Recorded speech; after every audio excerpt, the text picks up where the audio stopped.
Hello everyone, welcome back to Jurassic World Evolution. This is another safari video. Today we're doing the Candeleros formation, which is basically an area of Cretaceous South America. I'm gonna do something a little different this time. I tried to design the enclosure so that I can utilize the gyrosphere a little bit better, or hopefully I'd basically put the feeders in the water all within the track, so hopefully we'll be able to take a gyrosphere ride and see everything. I'm just gonna hop right in and see how this goes. So we caught this one pretty early on in the tour. I tried to make this is supposed to be Cretaceous South America. I personally have no idea what that would have looked like, but I kind of envisioned a kind of relatively flat area with some swampy, or not swampy, but just a little bit of water. Oh, we're getting hit by something. What's going on?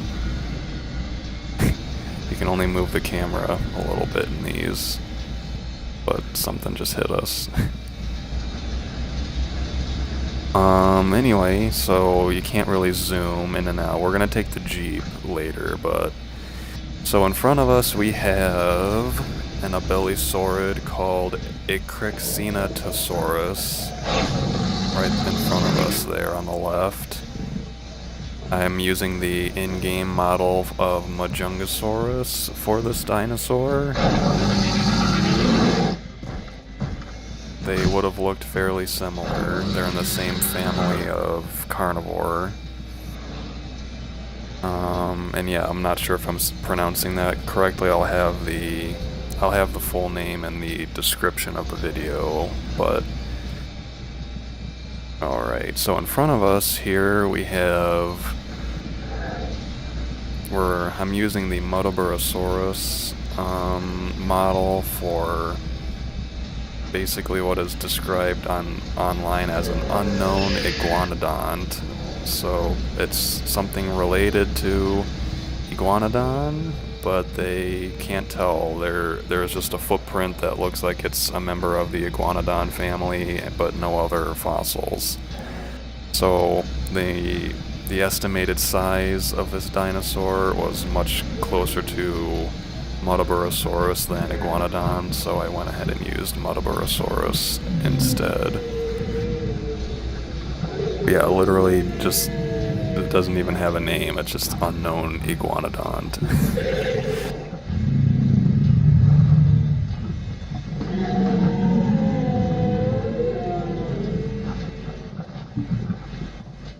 Yeah, I could have used iguanodon, but the estimated size of the dinosaur is much closer to Muttaburrasaurus, so I went with that one.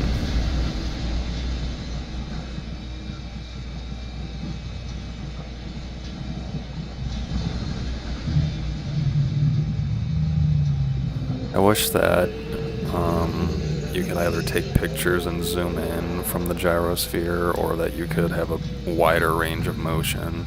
The whole reason I'm trying this again is because, as we've seen in my other safari videos, if you take the Jeep, the carnivores will just run around you in circles, and to me that gets really annoying and kind of disrupts the whole idea of it being a safari and watching the dinosaurs in their natural habitat.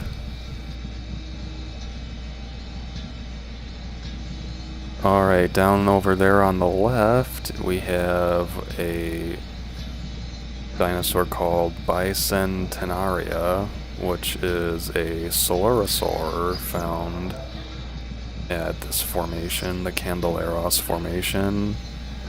Hopefully we'll get a better view of it later, but I've went ahead and used the in-game model of Troodon to use for this dinosaur.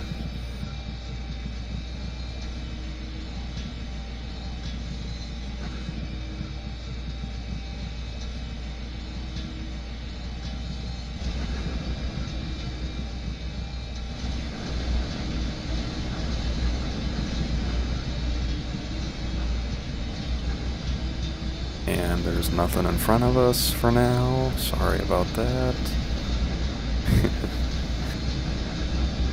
Okay, on the left, you can barely see a long-necked dinosaur over there. That is the Titanosaur Andosaurus, which I am using Dreadnoughtus for the in-game model for that dinosaur.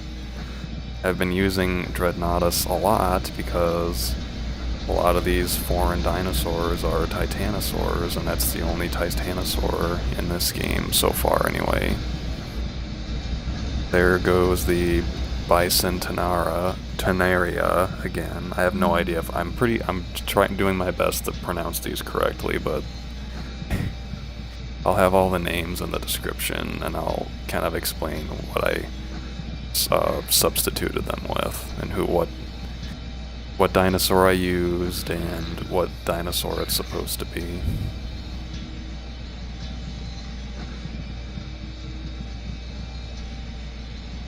We have yet to really see the star of this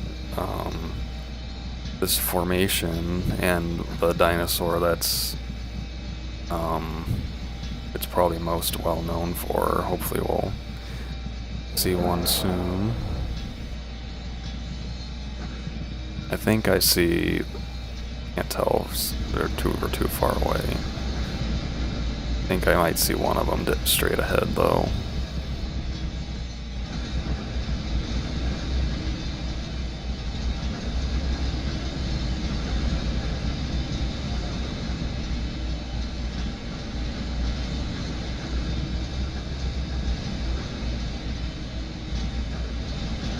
Well, we're definitely taking a ride in the Jeep, by the way, because I was thinking that this was gonna work out well, and honestly, the dinosaurs seem to have like hid from us the entire time, so not ideal. Well, there's our Ecrixenatosaurus again, aka Majungasaurus.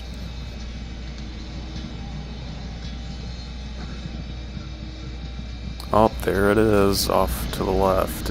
If you didn't know, this fossil site, the Candeleros formation, is probably most well known for the Andosaurus that I talked about earlier, and Giganotosaurus, which is the dinosaur that you unlock at this formation in the game. I have 3 of them walking around in this enclosure. And this is the only dinosaur in this enclosure that is actually the model from the video game. And it's not been substituted with a different model. So hopefully we'll get a good close at these two before we head over to the Jeep.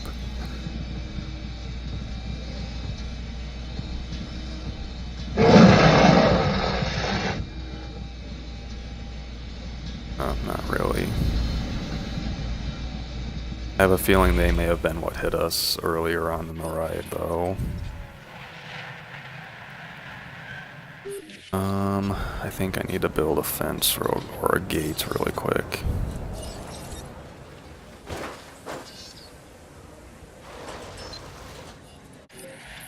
It's okay, I'll just use this one.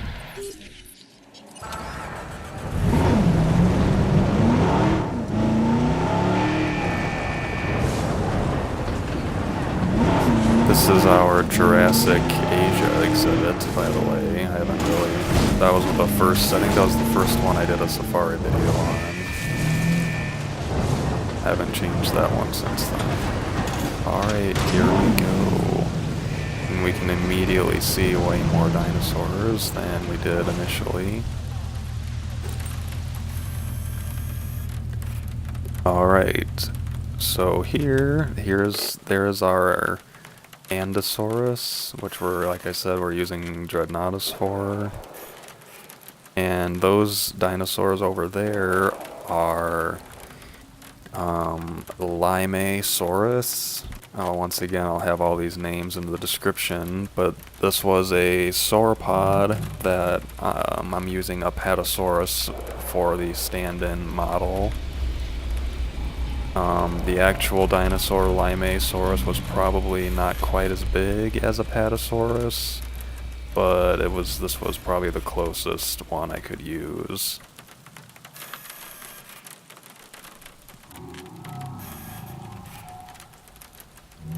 There are our 3 Giganotosauruses, I think, over there.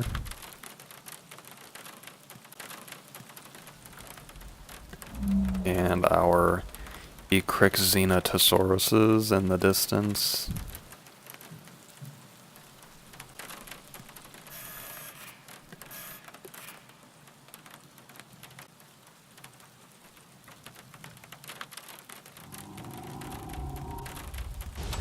Alright, let's get a closer view of these guys over here.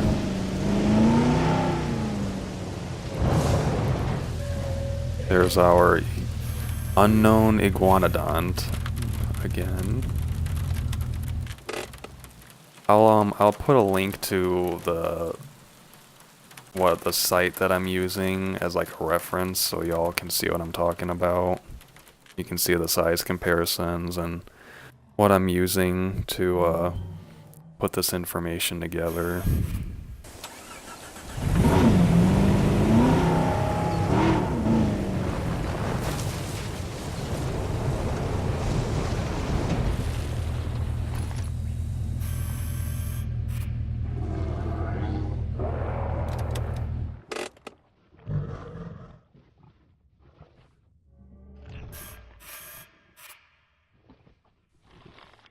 I feel like I've used Dreadnoughtus a whole lot recently, but like I said, a lot of these, I've been trying to do some unique exhibits, and a lot of the dinosaurs are titanosaurs, so I end up just using Dreadnoughtus because it's the only other titanosaur in the game.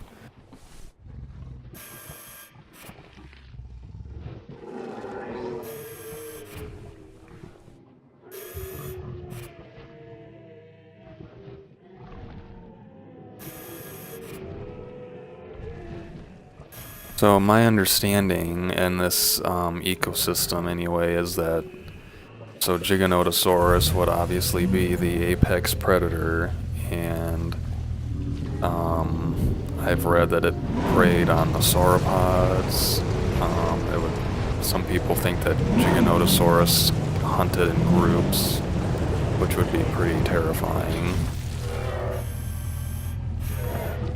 And I'm assuming it hunted these small iguanodonts as well if it could catch them. And the Bicentenaria was probably just kind of like your typical small carnivore that just kind of got what it could. There were no raptors as far as I could tell. I think, well, there might have been a very, very small raptor, so small that I didn't even want to put in Deinonychus or Velociraptor because it would have made it look too big. And then the Ecrixenatosaurus was kind of the middle of the pack carnivore, if you will. And here they are over here.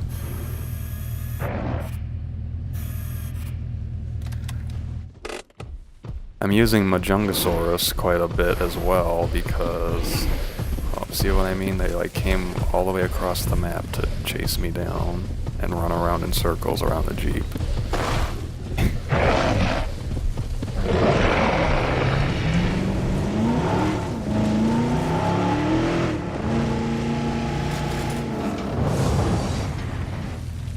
Try not to hit them even though it doesn't do anything.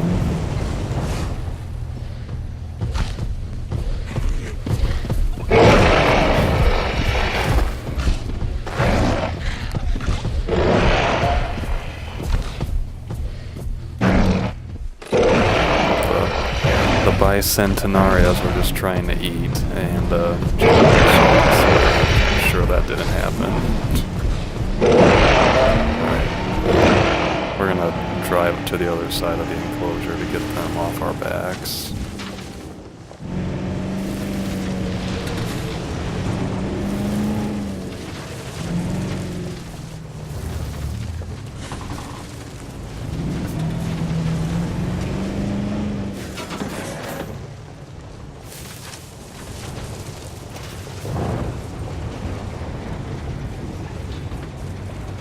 I thought I still heard one of them chasing us, and I was about to be like, really?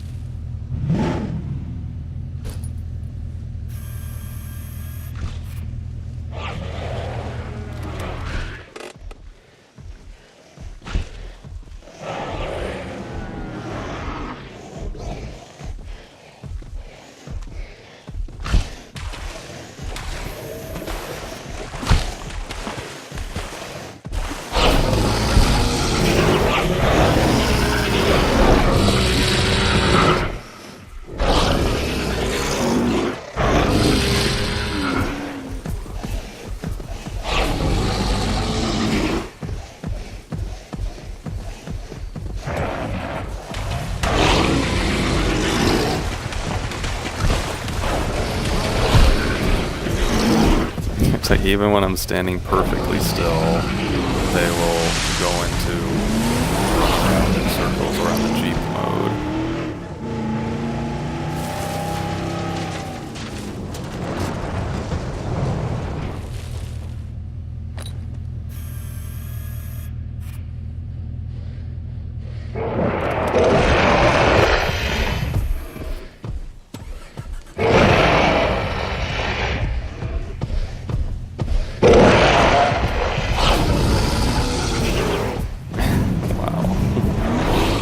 Sometimes it's fun, and other times it's like I'm trying to do this like natural feeling safari, and having the dinosaurs just run around in circles around you just feels really silly.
See if we can get a decent view of some of the carnivores without getting them to chase us around.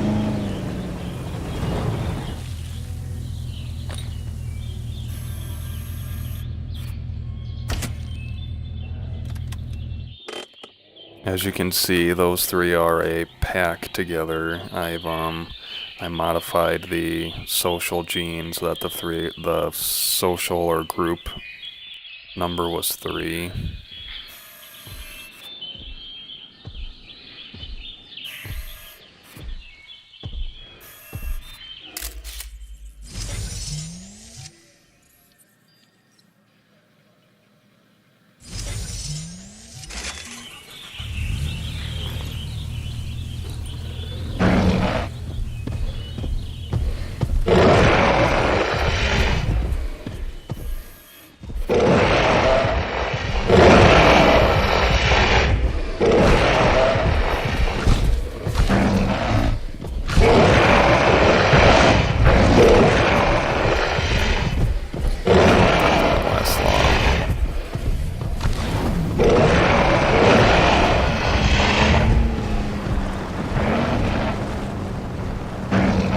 Let's see if they actually chase after us.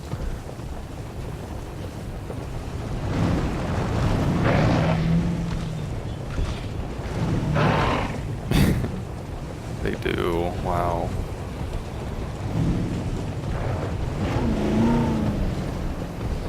For a while. This one's pretty persistent.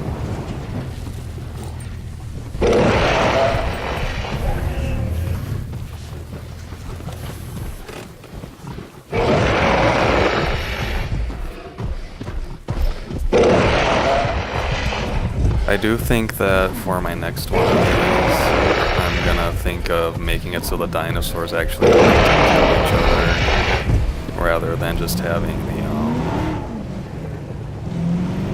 beaters and having all the combat and stuff turned off. I think it might make it a little more interesting. We might have it.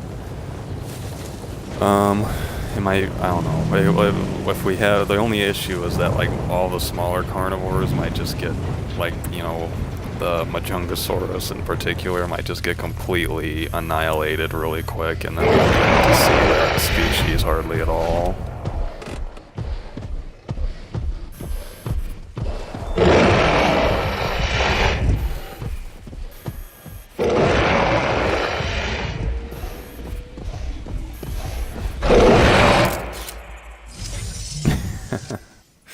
This is a good one.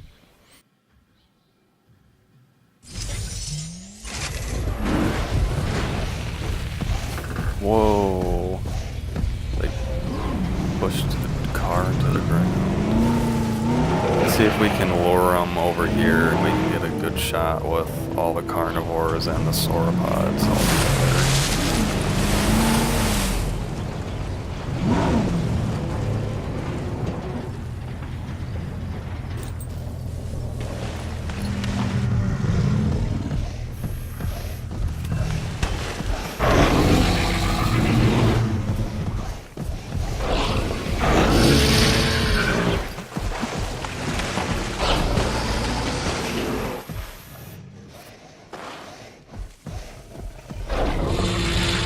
I personally like the model for Giganotosaurus quite a bit more than the Carcharodontosaurus one.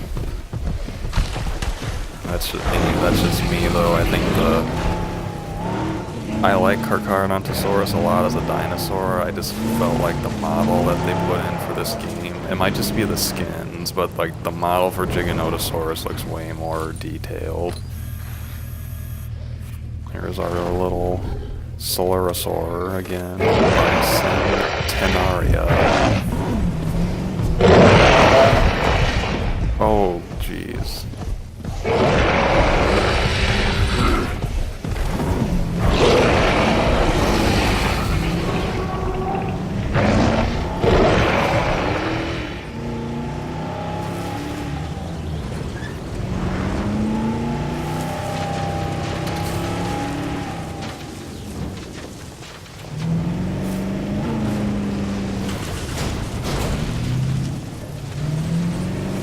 So I'm gonna wrap this one up with a small news update regarding the game itself. I'm not sure how many of you